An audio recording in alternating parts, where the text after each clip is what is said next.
어떻게 마음을 돌리셨는지 대표님이 후랭이님 마음을 확 잡아서 되게 빠르게 진행하시는 거 보고 사실 그것만 보고도 아 대표님이 능력이 있으시겠구나 라는 생각을 했었어요. 좋은 게 많은데 굳이 한 개만 해야 되나요? 사람들이 제일 좋아하는 건 그거죠. 지금은 어디가 좋으니까 어딜 가세요. 이걸 제일 좋아하시기 때문에 물론 그 부분도 놓치지 않고 제가 챙겼습니다.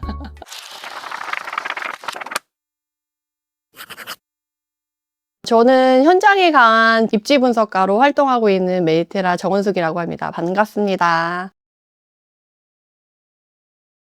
후랭이TV에서 N번째 촬영을 항상 하고 있는 사람들끼리의 책 같은 느낌이라 가지고 같이 으쌰으쌰 하는 마음으로 만들었고, 공저로 매번 나오는 책들이 있잖아요. 트렌드에 관련된 책들이 많이 나오는데 내 집 마련 관련해서 트렌드 책으로 출간을 하게 돼서 그 의미는 상당히 깊은 것 같은 생각이 들어서 기대를 많이 하고 있습니다.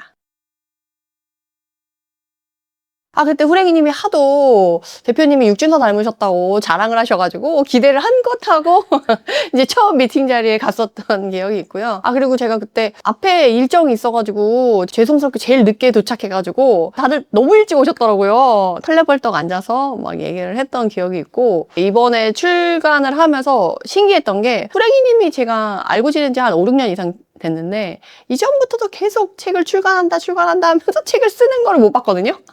근데 이번에 어떻게 마음을 돌리셨는지 대표님이 후랭이님 마음을 확 잡아서 되게 빠르게 진행하시는 거 보고 사실 그것만 보고도 아 대표님이 능력이 있으시겠구나 라는 생각을 했었어요. 왜냐면 후랭이님이 워낙 많은 출판사분들이랑 미팅을 하고 노력을 많이 했었는데 그럼에도 불구하고 후랭이님의 벽을 넘지 못했었는데 그 벽을 넘었다는 것 자체도 있었고, 또 후랭이님을 통해서 전에 들었던 능력이 있는 부분들이 있어서 기대를 가지고 만났던 것 같고, 책도 정말 빨리빨리 진행을 해주시고 속도에 놀랐습니다.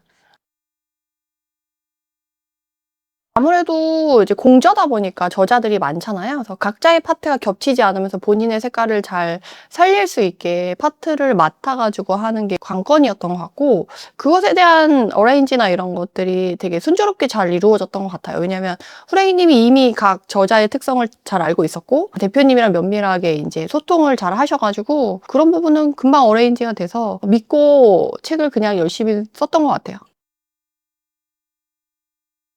제가 3월 달에 책이 저도 또 나와가지고 8번째 책이 된 거거든요. 여러 출판사들이랑 작업을 해봤었는데 편집 속도가 단연 여기가 제일 빨랐다. 피드백이 오는 속도도 엄청 빨라가지고 경이로웠고 반영도 잘 되고 제가 놓쳤던 부분을 다 챙겨주시고, 다만 아쉬웠던 거는 아무래도 공저다 보니까 본인의 색깔이나 톤이나 저는 약간의 그 차이의 어조의 톤이 나오잖아요. 그 작가의 톤이 나오는데 공저로 쓰다 보면 그 톤을 이제 통일하다 보면 그걸 살릴 수가 없게 되잖아요. 그래서 약간 그 부분만 좀 아쉬웠지 나머지 부분은 전 만족합니다. 서두가 제일 쉽지 않았던 것 같아요. 왜냐면 첫인상이 제일 중요하잖아요. 독자한테 어떤 얼굴로 다가가느냐가 제일 관건이라고 저는 생각이 들어서 서두 부분을 한 3번 고쳤던 것 같아요. 쓰고 지우고 쓰고 지우고 쓰고 지우고 다시 하고 조금 재밌게 너무 무겁지 않게 다가가려고 에피소드 같은 느낌으로 시작을 한 게 제 하나의 특장점이지 않을까. 그래서 제 서두가 제일 재밌지 않았나요?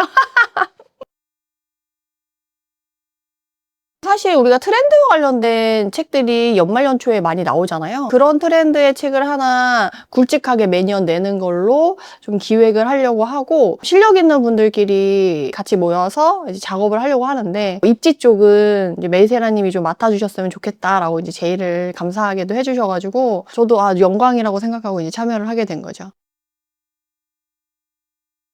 당연히 서두가 아닐까 싶습니다.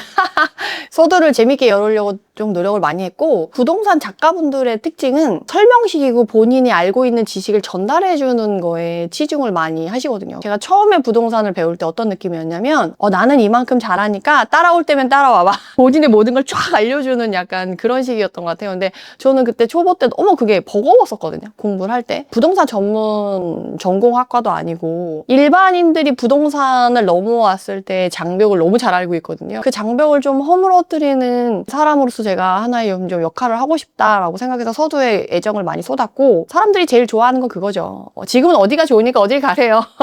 이걸 제일 좋아하시기 때문에 물론 그 부분도 놓치지 않고 제가 챙겼습니다.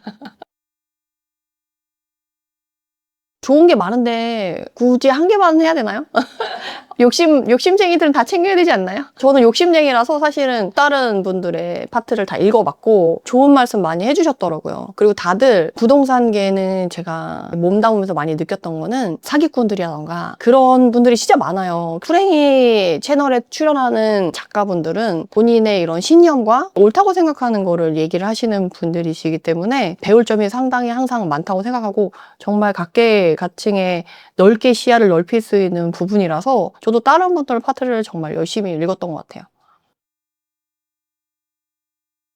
뉴스에 휘둘려서 내 집 마련을 잘못하지 않으셨으면 하는 바람에서 만든 책이기 때문에 내 집 마련을 고민하거나 이제 갈아타기를 고민하시는 분들은 무조건 읽어봐야 되는 책이 아닐까 싶어요. 왜냐면 정책적인 기조의 방향이라던가 신혼부부들은 아무래도 새 집 좋아하시는데 청약을 고민하시게 되거든요. 청약이 이게 함정이에요. 가점 없는데 기다리면 답이 없거든요. 근데 그런 걸 되게 명쾌하게 얘기를 해주고 있고 그 이외에 역사 부분이라던가 정책의 흐름, 입지 관련해가지고 지금은 이쪽이 좋은데 다른 데 가서 막 헤매시는 분들이 있거든요. 왜냐하면 다들 전국의 지역을 다 아시는 게 아니라 본인이 살았던 지역 아는데 그런 데만 보고 계시다 보니까 실질적으로 현명한 사람들은 그렇게 안 하고 프롭테크를 많이 이용해서 본인이 생각하는 가격대에 있는 부동산을 갈 수 있는 지역들의 단지 리스트를 다 뽑은 다음에 그중에 가장 좋은 입지를 찾아가거든요. 그런 노력 없이 그냥 아는 데서 가시는 분들은 내가 집을 샀는데 집값이 떨어지고 집을 파는데 집값이 막 오르고 그리고 저 집은 막 1억, 2억 막 오르는데 우리 집은 막 몇 년이 지났는데 1, 2천밖에 안 오르고 막 안 좋은 경험들을 하시게 되거든요. 그래서 실패의 경험을 하지 않으셨으면 하는 마음을 갖고 있으신 분들이라고 하면 무조건 읽어봐야 되는 책이 아닌가 싶습니다. 지금 부동산 시장의 흐름 자체가 엄청 또 만만하시잖아요. 의지가 정부 자체가 결국에는 본인의 자산을 지키고 그 자산을 지키면서 본인의 생활 안정성을 가져가려고 하고 본인의 이제 가족 아니면 그리고 본인의 삶을 지켜야 되는 사람들인데 솔직히 정책적인 흐름으로 봤을 때 각자 도생해야 되는 상황이거든요. 본인의 자산이 퇴보하지 않고 최소한의 거주의 안정성은 가져가셨으면 하는 바람을 다들 담지 않으셨을까 싶습니다.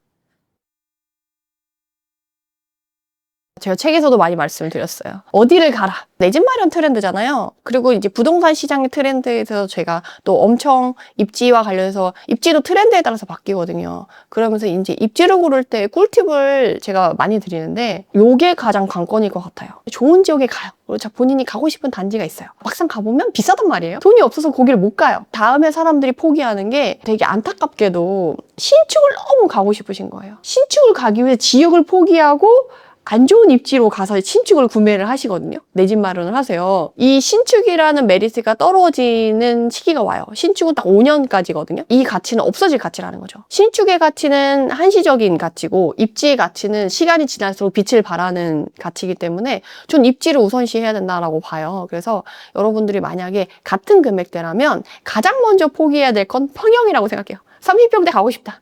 20평대 가야죠. 그 다음에 포기해야 될 건 이제 신축에 대한 마음을 좀 비우셔야 되지 않을까. 신축이 어렵다고 하면 입지가 좋은 주신축, 그리고 입지 좋은 주신축이 어렵다고 하면 이제 약간 입지가 좋은 구축으로 이런 식으로 바꿔서 마지막까지 또 지역과 입지를 포기하지 않는 선택을 하시는 것이 비록 사는 데는 조금 새 아파트 살고 싶고 뭐 그런 게 있을 수 있겠지만 몇 년이 지나서는 오히려 이렇게 웃을 수 있지 않을까 싶습니다. 제가 그런 분들 너무 많이 봤어요.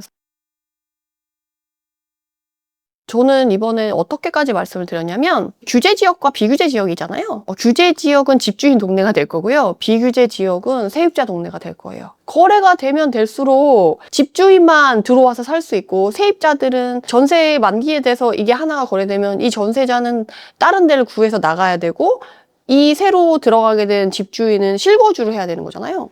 그리고 지금 정책의 기조상 비거주 1주택자도 규제를 하고 있기 때문에 실거주하는 게다가 서울의 세금을 감당할 수 있는 사람들만 거기에 거주를 하게 될 거예요.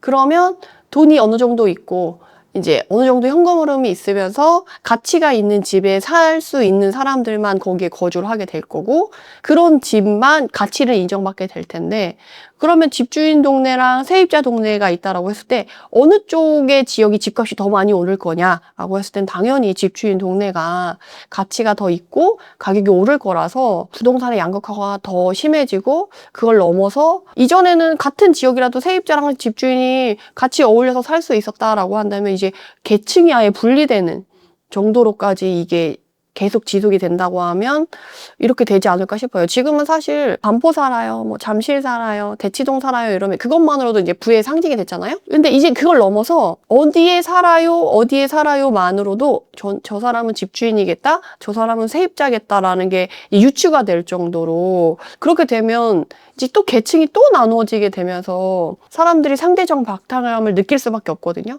본인의 자산을 지키고 본인의 생활권을 유지할 수 있게끔, 밀려나지 않게끔 미리 준비를 하는 게 너무 중요하지 않을까 싶어요. 열정이 넘치시는 분들이 오시면 시너지가 나지 않을까 싶어요. 본인이 조금 여유를 가지고 느릿느릿 가시는 분이다 그러면 좀 힘드실 것 같고, 열정을 가지고 빨리빨리 뭔가 결과물이 나오는 거를 기대하시는 분들은 적극적으로 문을 두드려 보면 너무 좋지 않을까 싶습니다.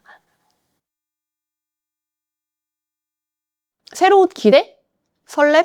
있었던 것 같아요. 기존의 출판사와의 그런 미팅이랑 접점을 가져가는 방식이 좀 약간 달랐고, 진행하는 과정이 확실히 기존 출판사랑은 좀 차이가 있었던 부분이 있어서 나름 기대와 설렘이 좀 있었던 것 같아요.